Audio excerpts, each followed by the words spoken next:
direct your attention to the screens. Hey everybody, welcome to Life Church, where faith is a journey, not a guilt trip. My name is John, and whether you're tuning in online, live, or you're here in person at our Saginaw campus, we are thrilled to have you here today. This is Hope. This is home. If you're checking us out for the first time, welcome. We're so glad that you're here. Every weekend, we have a ton of new faces.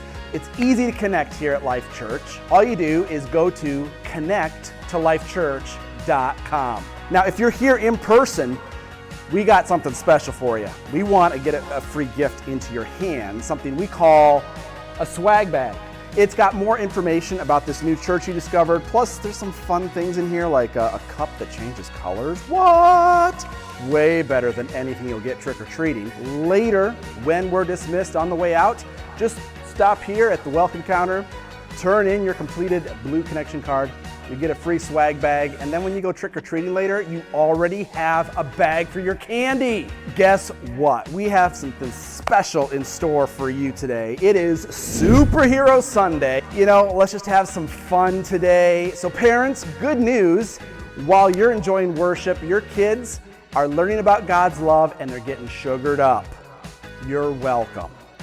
Make sure that on the way out, you and your crew swing by the front lobby and get your free, fun photo taken at our amazing photo booth. It's free. We'll post the photos on Life Church's Facebook page later, so you can just download them. I'll tell you what, the real superheroes around here are our volunteers.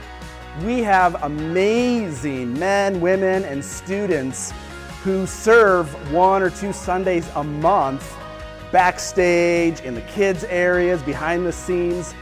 They create this amazing, holy wow experience at Life Church. One of the best areas to serve in is with our kiddos. Seriously. Our leaders will attend the 9:30 worship experience. Then they'll turn around and serve during the 11:15 so that you don't have kids running around in the worship experience causing a distraction. Plus, it's kind of like free babysitting, and your kids don't get bored going to church. In fact, I want you to meet one of those heroes, one of those lifers. Check this out. Hi, my name is Kelly, and I serve in Life Junior. I found Life Church online. I was nervous coming into a new church. I had been away from church for a while, but I'd been searching. But when I came in, that nervousness went away. What brings me back is this is home, and that's all I can never come up with anything else. I found my home with Life Church. Oh, serving. Serving is so important. It's why we're here, is to serve.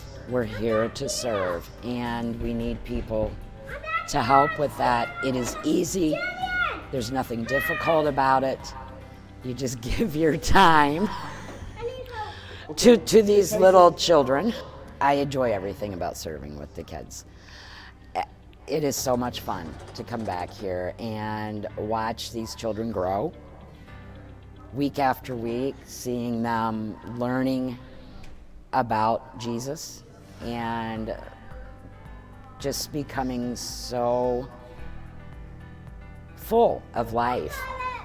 I got it. You got it. It's very rewarding. Serving at Life Church is a great way to meet new friends, to have some laughs, and to make a difference. You don't have to be the smartest kid on Jeopardy. You simply got to be willing to serve 1 or 2 Sundays a month. I mean, that's just like 2 hours out of almost 200 hours you have in a month. Holy cow! We'll train you, we'll support you, we'll cheerlead you. Are you willing? Head on over to lifechurchmichigan.com/get involved. There's tons of ways to serve, whether it's in the kids area, it's in the tech booth, maybe it's during the weekdays helping in our central operations. there is a ministry team for you to get involved with. And when you join a ministry team, you gain a family. So head over to our website, lifechurchmichigan.com, and click on the button, Get Involved, to take your next steps forward in your faith and see what God can do through you. So there you go. That's everything you need to know this week here at Life Church. In just a few moments, we are going to dive into God's Word together. So you may want to grab a Bible or get your fake Bible, your Bible app on your phone. Get ready as we dive into the final message of our Not Today, Satan series. As always, you can catch up on all past messages on our website, lifechurchmichigan.com, and on our app. Just search Life Michigan on any app store. This week, we celebrated our 500th Life Michigan app download. That's crazy. There's like 500 of us out there with the power of Life Church on our smartphones. So there you go. Thanks again for being here. And remember that in Christ, the best is yet to come.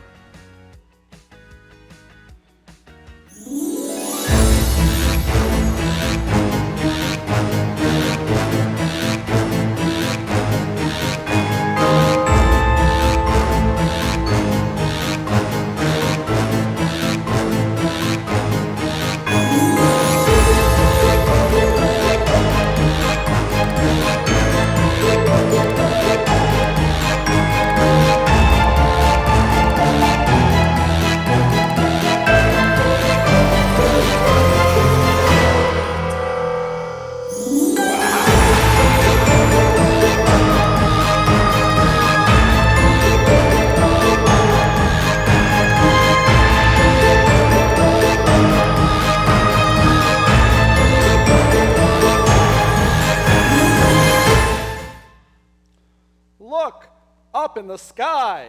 Get your cameras ready. It's a bird. It can't stop laughing. It's a bird. It's a plane. No, it's... I don't want to fall. Welcome to Life Church. How's everybody doing? It is the 11:15, and my name is Super John. Yeah, I got this on right.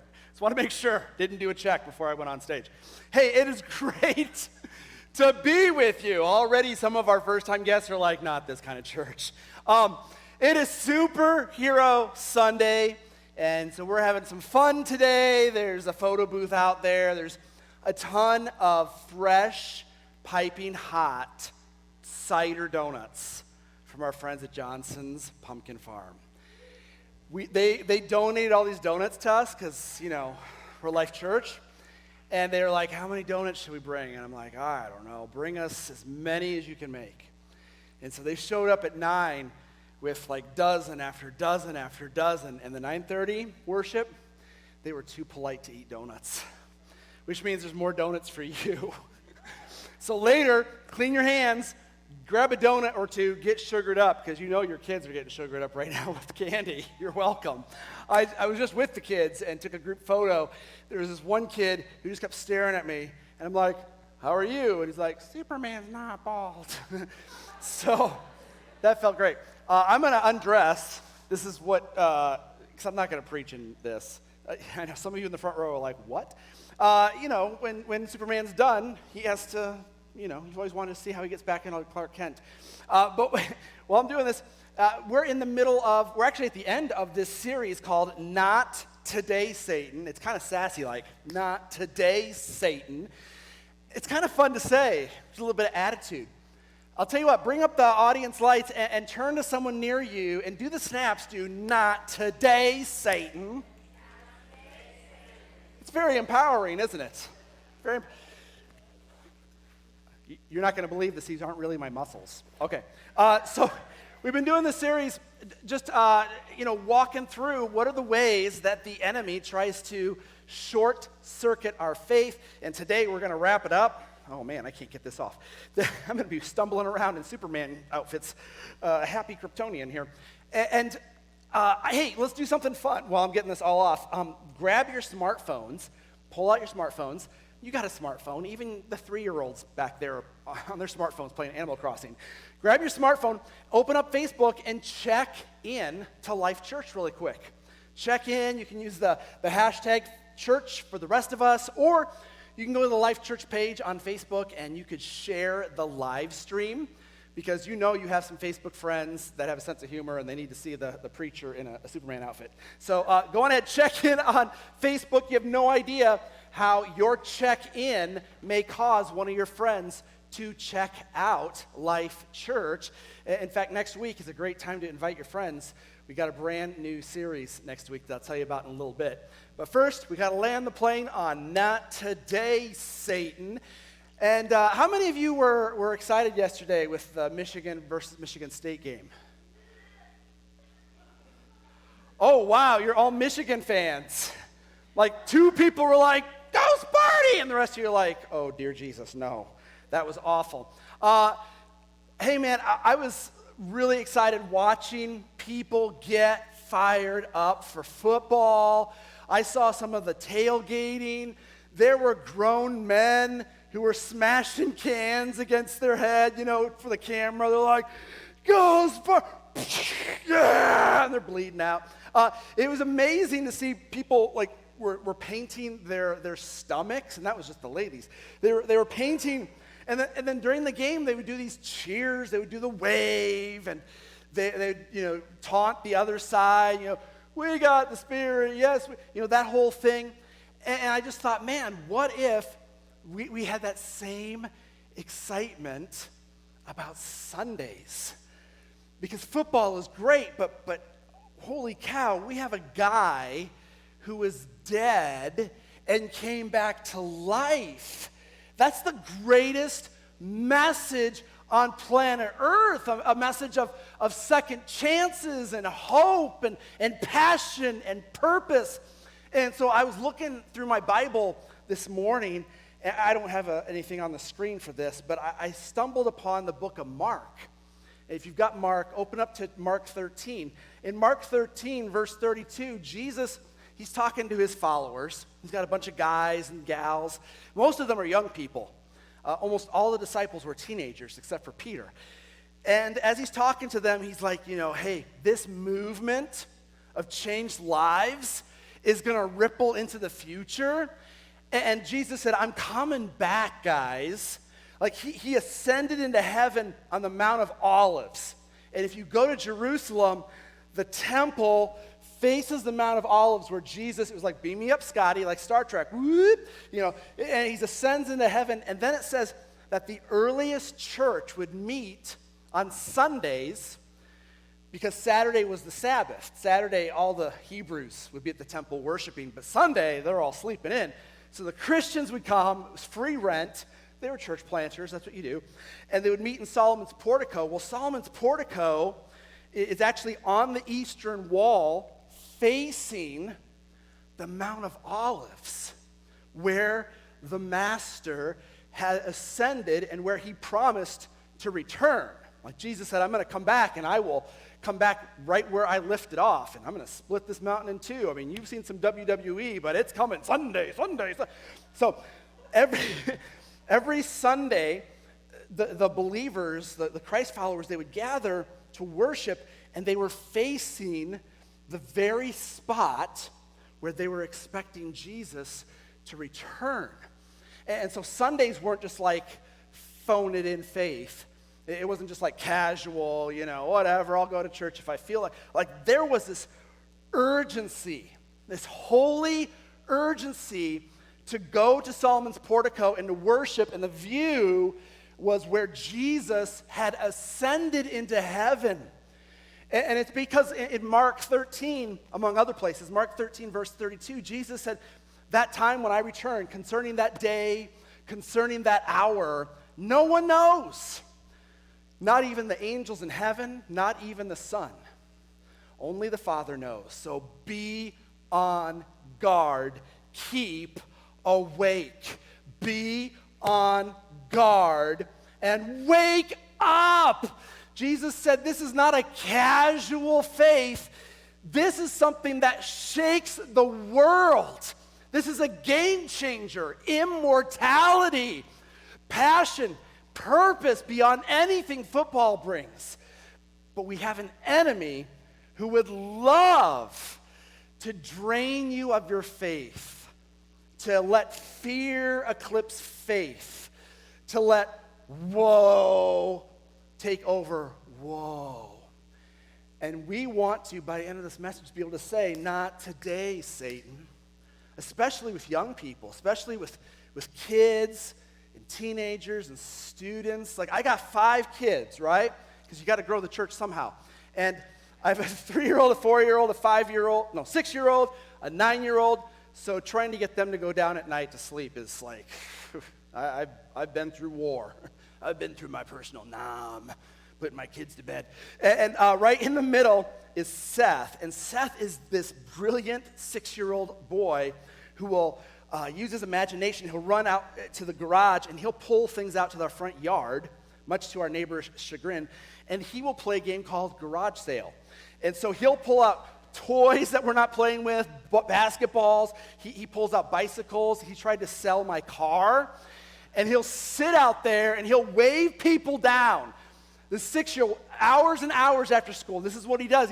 Hey, you want to buy my Chia Pet? And so this is what Seth does. But recently he pulled out a yard sign advertising Life Church. And here's a picture. There's Seth right there. And this 6-year-old kid started pretending to have a church service in the front yard. He like had his own little, well, we don't do choirs, so he had a band, you know, and somebody was playing drums. And then he stood up and he said that he had to take attendance. And as people would drive by, he like waves them down like it's the end of the world. He's like, hey, Life Church loves you. I'm not making this up. I mean, our neighbors, they know. They know. And man, he's just got this passion and this urgency. Like he really believes that Jesus could return any minute. And it's like he wants to get as many people to heaven with him as possible. You know, Jesus said, I'm going back to the Father's house. And in my Father's house, there are many rooms. And it's like Seth wants to fill up every single room. And I love this because my kids are growing up here at Life Church. There's no other church I would want my kids to grow up in. And that's not a knock against any of our friends in ministry. I love that they think it's normal to be excited for Sunday. I love that my kids are showing up in Spider-Man costume and you know, Elsa from Frozen. And they're learning about God's love and they're learning about Jesus, but they're in a safe place and they're having fun. They're not bored. Because I grew up going to a traditional church, which if that's your thing, man, great. There's lots of traditional churches in our region. But for me, I just grew up thinking that church was boring and out of touch. And I think that's part of how the enemy is short-circuiting the faith of the younger generation, Generation Z. This past week in the Wall Street Journal, there was a headline that just grabbed my attention. You can Google this later. The Wall Street Journal, young people say disconnect keeps them from church. And they're sharing about how Gen Z, children, teenagers, college-age students, they're cool with Jesus, but they are not cool with church people. And this one quote, when I read this, it just hit me in the belly. It just made me go, oh. So I'm going to share it with you. The writer was talking to this college-age student. He says that he is reluctant to wear a cross. You know how you wear a cross around your neck or maybe your earrings. This kid is reluctant to wear a cross even though he feels a strong connection to Jesus because he's afraid people will think that he is judging them. So our younger generation, children, teenagers, college students, when they think of church, they think of judgment, hypocrisy, out of touch, kind of like Pharisees. And he goes on and says, the fact that the Christian faith has become a symbol of judgment speaks to that gap between religious organizations and the non-judgment that we value as young people. And as a church, I guess I'm a church leader. I don't feel like one some days. But as the guy that stands up here, that just hit me in the stomach because Jesus was so inclusive. He was like, everybody's welcome, nobody's perfect. Let's go on an adventure. Let's go change the world. Acts 17:6, it says that they turned the world upside down in one generation. And that Greek idea of turning the world upside down is that they completely crushed the worldview. And they ushered in God's kingdom, light where there was darkness, hope where it was hopeless. And now we've got a new generation that will never darken a church door. I was looking at other studies, recent studies with this pandemic and the disruption in our lives, and everything's just disoriented. And I read that in 2019, pre-pandemic, 2019, only 14% of Americans never darkened a church door. So that's pretty darn good. Only 14% of our friends and neighbors never darkened a church door at least once in 2019. That's great. Then came the pandemic, an online church, and everything's upside down. And now in 2021, that stat has jumped. 53% of Americans have not darkened a church door or tuned in online. That's an over 40% jump of people who've just completely unplugged from the bride of Christ. And I get it. I've said this before, I'll say it again. The reason people don't go to church is because they've been to a church.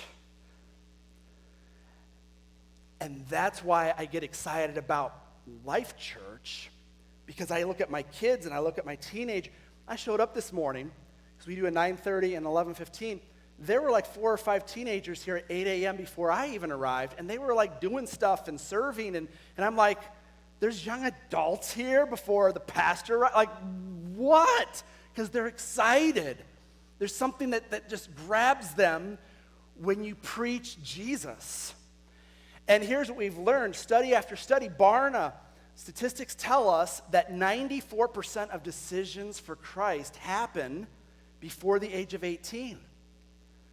So if you want to take this message of hope and love and restoration and second chances and passion and purpose, you got to bring it to the kids and the teenagers and the young adults. Because 94%, almost all the disciples, the OG disciples, they were all teenagers. There's something about Jesus that sticks to the young soul. And once they become an adult, we're only going to reach 6% of adults for Christ. So it seems like we should be marshaling our assets and our time and our talents and aiming it at the next generation, right? And man, there are a lot of great ministries in the Great Lakes Bay region. I'm friends with a lot of pastors. There's a lot of great churches. But the story that God is writing here at Life Church, it's like we are kites in God's hurricane. Pre-pandemic, as a 7-8-year-old church startup, these are the types of stats we were seeing. We'll put this up on the screen. When you're looking for health, when we put this up on the screen, these stats, in the first 8 years of existence, you saw over 700% growth, mainly from young adults, teenagers who don't go to church. You know, if you're a stocks person, that's a huge ROI, return on investment. So that by the time, right before COVID hit, we were one of the fastest growing churches in America, and that's not because I'm a knucklehead, you're a knucklehead, okay? I've read the Bible. In Acts chapter 4, we are unschooled, ordinary people, okay? But when we bring God what is natural and we ask him to bless it, we sacrifice our time, our talents, and treasures. We say, God, here's everything I've got. Here's what's natural. God will put his super on our natural. And so we've been on this rocket ship ride until the pandemic. And then it was like God hit Control-Alt-Delete on all the churches in America. We all are in this space of restarting. And I don't know about you, man, but I want to reach the next generation. This whole thing. People ask, what's our style at Life Church? And I'm like, I don't know if we have a style, but we just do youth ministry for adults. Like, we refuse to be boring. We think that the Bible is exciting. We think that God is alive, and we like good rock music, right? And for whatever reason, we're seeing, but the enemy doesn't want that. We have an enemy. His name is Satan. Today's his biggest day of the year. In 1 Peter chapter 5, verse 8, Peter says, be sober-minded. Be alert. It's like he's echoing Jesus' words from Mark 13. Like, wake up. Drink your coffee. Come on, McFly. Be sober-minded. Be watchful. Your adversary, your enemy, the devil, prowls around. All right, so he's always like moving around in your mind, whispering. He's moving pieces around in your life. Why? Because he's a roaring lion. He's hungry. He wants someone to devour. He wants to make a mess of your message. He wants to short circuit your faith by eclipsing it with fear. Our enemy is like a lion. He's prowling around and he's looking for households to swallow up. And during this pandemic, man, he just capitalized on the isolation, on being on smartphones all the time. He's using Netflix. He's using all kinds of stuff on YouTube to grab the imaginations of the next generation, to cloud out Jesus and put the spotlight on self. In 1 Timothy, Paul wrote to a young guy in his 20s named Timothy. And in 1 Timothy 1, verses 18 and 19, Paul said, listen, Timothy, my son. So he says this as a father in the faith, a spiritual father. So you can imagine Paul at the end of his life, he's sitting down. Timothy, listen, my son, I'm giving you this command in keeping with the truths that were spoken over you, so that by recalling these truths, you might fight the good fight. You realize you're in a fight. Every day, if you claim to follow the carpenter king, your adversary is a lion. He is hunting you down. He wants to keep you away from anything that has to do with Jesus. He wants you to doubt God's love so that you'll ditch God's word. And so there's this fight. Sometimes it's an emotional fight. Sometimes it's a spiritual battle. And Paul says, fight the good fight, holding on to the faith. Have a clear conscience. Don't be like some who have rejected and have shipwrecked their faith. Man, I don't know about you, but I read those words. I didn't know it was possible to shipwreck your faith. Like, I've watched Discovery Channel. I've seen shipwrecks. That means that you have completely crashed upon jagged edges in the middle of nowhere, and there's no rescue. It's just cold water, salt water. You shipwreck your faith. That's what the enemy wants to do. He doesn't want you to go to church. He doesn't want you to tune in online. He certainly doesn't want you to serve kids or to write a check or do anything like that would further God's kingdom. And so I just wonder, in the face of all that, can we dust ourselves off, as crumpled as we feel, as little as we feel in this grand scheme of things, and can we just go, not today, Satan, not this generation. I've made mistakes in my life. We've got our own laundry list of hiccups and heartaches, but God uses the misfits. God uses the losers. God uses the prostitutes. God uses the liars and the swindlers. He will take your test and make it your testimony. Like, God doesn't call out the A+ students to serve in his army. No. He chooses the failures, the flunkies. And Jesus says with a twinkle in his eye, come follow me? What would it look like to reemerge from this pandemic as a thriving, on fire, whatever it takes church with a holy urgency to reach the next generation? Let me show you this next slide and get you fired up. We can't halfway follow Jesus. We can't halfway follow Jesus. We've gone through 20 months where we could just phone it in, where we could just be kind of casual. I don't feel like going to church today. I don't feel like, tuning in online. I get it. Complacency sets in. It's easy to just kind of fall into this spiritual rut. But man, I'm trying to say, not today, Satan. Like, wake up. I want to hear fewer stories in the news of high schoolers getting into fights, of girls getting knocked up. I want to hear more stories of high schoolers that are leading people to Christ, that are unleashing generosity on the community. I want to hear stories of elementary kids leading their moms and dads to Christ. Like, can you imagine if we reach the next generation? But we got this pesky lion. He's always trying to take us out. In Luke chapter 22, it says that at the time of the festival of unleavened bread, the Passover, as it was approaching, the chief priests, the teachers of the law, the church people were looking for a way to get rid of Jesus. That's what the enemy wants. He wants us to take our eyes off of the carpenter king and put them on ourselves. And it says, then Satan entered into Judas, one of the 12. Like, Jesus had 12 guys that he was pouring his life into, literally, for 3 years. These were his best buddies. These were his teammates. They were going to carry the torch when he ascended into heaven. And so he sits down at this meal, and in the place of honor, he places Judas. Why? Because Judas was the church treasurer. He was fueling and funding the mission.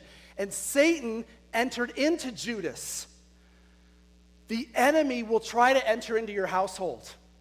He will try to cause fights between you and your spouse, to cause disagreements between you and your kids.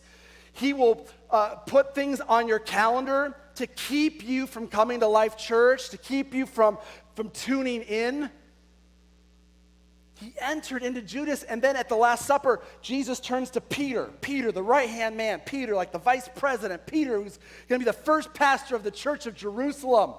Peter, the guy that, he rises up when Jesus ascends into heaven, and Jesus says, Simon Peter, Satan has asked to sift you as wheat.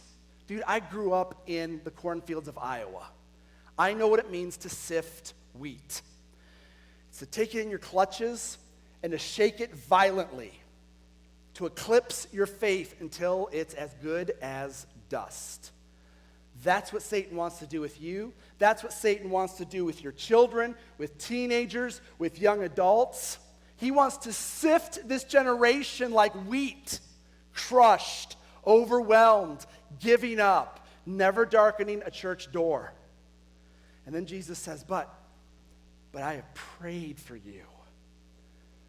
Like, even when we're overwhelmed and don't know what to do, Jesus is on our side and he's praying. He has the Father's ear. I have prayed for you that your faith would not fail, and that when you have turned back, you would strengthen your brothers. And what Jesus is saying is that you and I, we're going to mess up. We're not going to get this right. Like, this church is not a perfect church because I'm in it. You're in it. It's never going to be perfect. Our home life will never be perfect.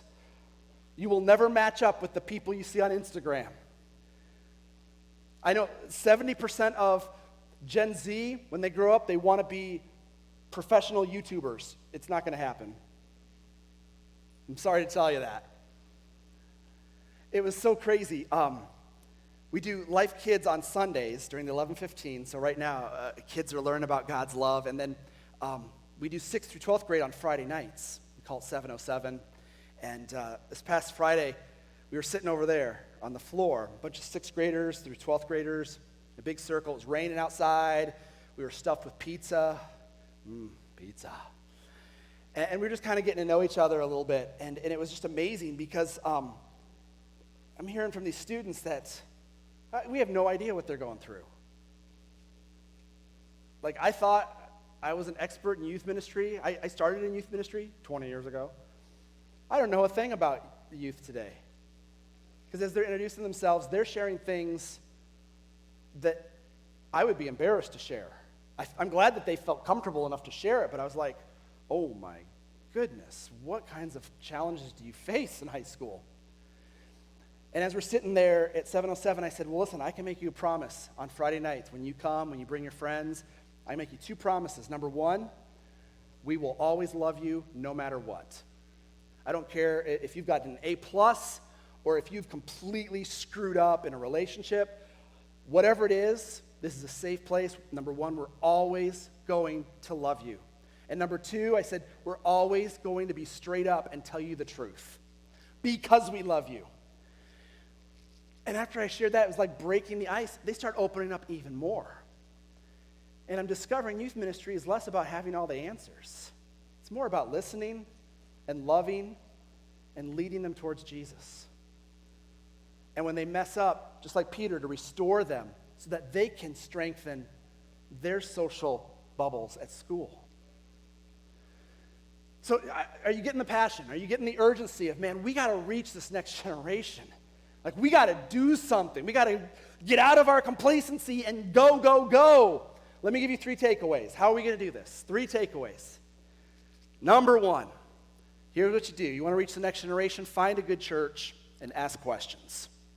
So there's lots of good churches and ministry throughout the Great Lakes Bay region. If you want to rock out to choir robes and traditional worship, I can give you the names of some really good churches here in Saginaw Township or Midland, okay? I'm friends with the pastors. There's no competition. Listen, Baskin-Robbins has 31 different flavors to reach 31 different types of people. So if this isn't your flavor, go in peace. Rock it out. If you're looking for something more baby boomerish, man, I will help you out with finding a seat across the street. I'm friends with Hopevale, and I don't have a problem connecting you with them. But if you're looking for a church that's reaching the next gen, not knocking anybody else, but this is the place. But you need to ask questions wherever you go. You got to be a Berean. Don't just take things at face value, because people will lie to you. They will. Galatians chapter 2, verse 4 tripped me up this week. Paul says that this disagreement arose because some false believers had infiltrated our ranks to spy on the freedom we have in Christ Jesus and to make us slaves. So there are false beliefs. Like, I read that and I went, oh my goodness. I didn't realize how hard it is to find a good, healthy, thriving church. So make sure you ask questions, because there are false believers. Elsewhere in the New Testament, Jesus warns against false teachers. And if you need help identifying false believers, come talk to me later. I will help you out because I care enough to tell you.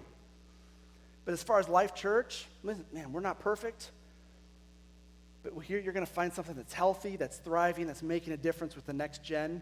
And you can ask questions on the first Sunday of every month. We do a meet and greet, pizza with the pastor. And next Sunday is the first Sunday of the month. And if you're new within the last 5, 6, 7 months, you're invited. It's free pizza for your whole household. So if you are the Brady Bunch, we just saved your grocery bills. You register online, lifechurchmichigan.com/pizza. Stick around after the 11:15 next Sunday. We'll hang out. We'll talk. You can ask any questions. You can kick the tires. You can look under the hood. We got nothing to hide. Make sure you ask questions before you link arms with a church. That's number 1. Then number 2, if you want to reach the next gen, plant yourself in a church. I was talking to a 20-something guy a couple months ago, and he's like, okay, I go to this men's discipleship group at this time on Wednesday, and then I go to this church and help out there, and then I attend this church, and then I zoom over to this other church. He's like, what's my next step in growing my faith? And I said, well, dude, you need to pick a special team. Like, we're all on the same team, but just like on football, there's special teams. You need to plant yourself in one place and make a difference. It says in Psalm 92, verse 13, God, you planted them in your house. So if you plant something in your garden, it's not hopping around to other gardens. It's receiving nutrients. It is blossoming, creating fruit in one garden. So you want to be planted in the house of the Lord. so that you are thriving. What a beautiful word. Don't you want your spiritual life to be thriving? Don't you want that for your kids to be thriving? For they are in your presence, God, and they will overflow and be anointed. Who doesn't want God's favor and to overflow? That's what happens when you plant yourself with one special team.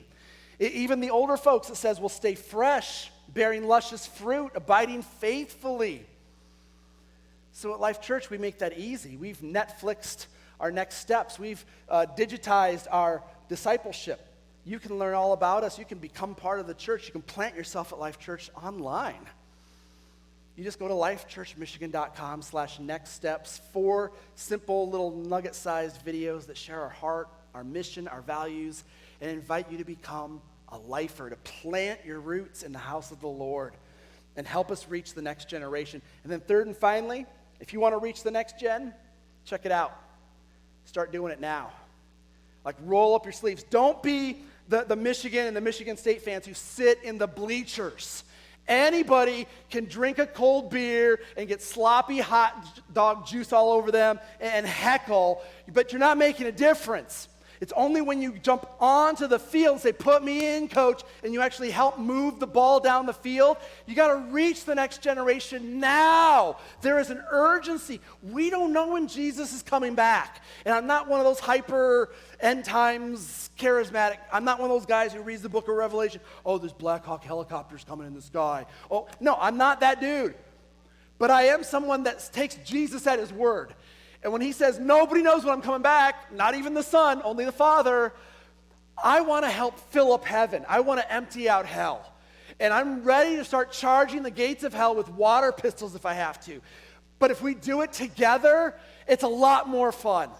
Psalm 71, verse 18 says, "Oh God, do not pass over me until I proclaim your might to another generation, your power to all those yet to come." Your faith is meant to go viral. And you can do it by serving, you can do it by giving, you can do it by inviting. Here's what I've learned at Life Church in 8 years of ministry here.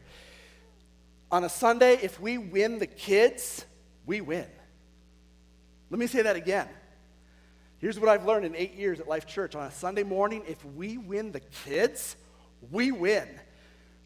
Because if you're a parent or a grandparent or an adult with kids under your care, it could be the worst band in the world. It could be a bald guy who's up there screaming, sweating, but you just don't give a lick about it. But if your kids are excited to go back to church, oh, you're going back to church. All right, there's a reason why Chuck E. Disease is still in business. You will go wherever your kids are excited to go. If we win the kids, we win. So we want to put all of our chips on Sundays to create the best hour in a kid's week. And we get to do it together. Together, we win. And Jesus modeled it for us at the Last Supper. In the face of Satan trying to crowd in, Jesus gets down and he washes feet. He loves people, he serves people. That's all we're talking about, loving people, serving people. But here's the raw truth. I love you enough to tell you the truth. And some of you, this is going to be a gut punch. You can't wash feet from a distance. You can't sit in the bleachers and expect the ball to move down the field. You can't stay at home online. If you're immunocompromised, I understand. But some of y'all are just spiritually overweight. It's just become comfortable to sit on your sofa. We need you in the game. We need you in the game.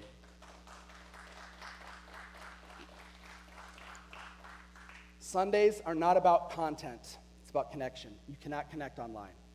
You have to be here. You can't wash feet from a distance. I mean, you've got to take that next step. I'm pushing you today. But you got to do this. I believe we can do this. Listen, there are 730 hours in a month. We're asking for one. And I'm a parent. My kids are active in sports and dance and school. And so I'm always getting these papers that come home. Hey, can you do this event? Can you sell popcorn at this thing? Can you volunteer? And I'm like, no, I don't want to. No. Life Church is different. Because we have fun here. And you get to see instant gratification. you get to be part of making a difference. You get to help guests feel like $1 million. You don't have to serve them kids. You could do check-in. You could be a door holder, holding the door open. You could learn tech. If you can post on Facebook, you can run tech here. We can teach you. You could be running a camera. You could be helping out at 707.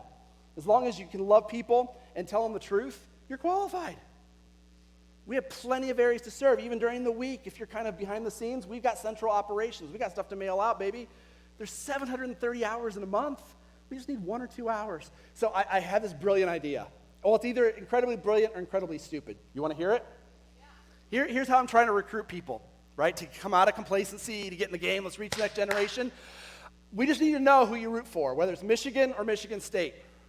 And what we'll do is if you're on Team Michigan, then everybody who loves Michigan, you can be on a team together and serve like on the first Sunday of the month and the third Sunday of the month. So you can like attend the 9:30 and then serve at 11:15, and you're like with your Go Blue people. And then the Michigan State people will be like, not today, Michigan. And so the Michigan State people, they can serve on the second and the fourth Sunday of the month. And I just thought that would be really brilliant. The 9:30 crowd was like on their feet. They were like, yes, this is the second coming of Jesus. This is amazing. The 11:15, you're like, I'm not buying it yet. So here's what I want you to do. Write this down. Go on our website, lifechurchmichigan.com/teams.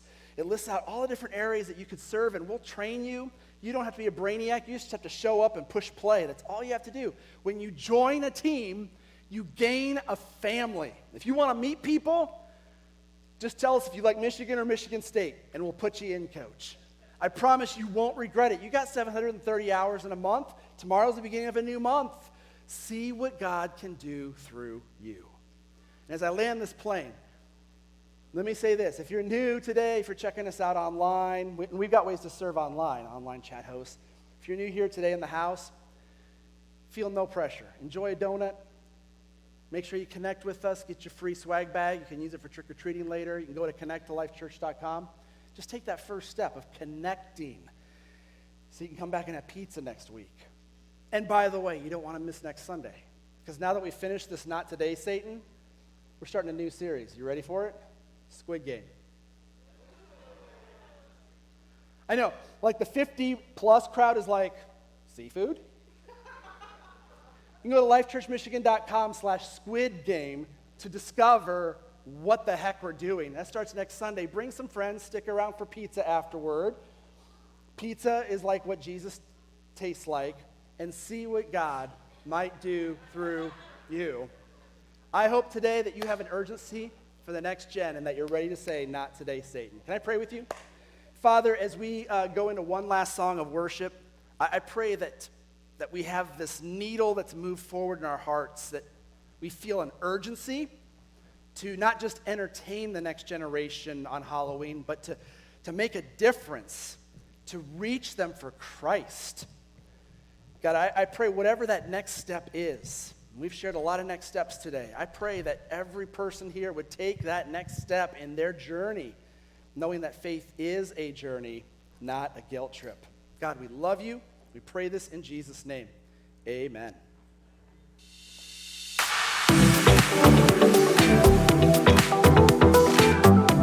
As we come to a close, now is your opportunity to partner with what God is doing here at Life Church. Now, those of you who are here and are guests for the first time, please leave your wallet in your pocket. We are not after your money, but we would still love for you to go to connecttolifechurch.com and fill out that connection card. Those of you who are wanting to financially support what God is doing here, you can do so in many ways. You can do it on Venmo, you can do it at lifechurchgive.com, or for those of you who are on site, we have baskets that are available that you can drop your offering and your tithes as you walk out the door. We really appreciate you supporting what's going on here and allowing us to seize the moment just like Peter and continue to share Jesus with those that God puts in our path.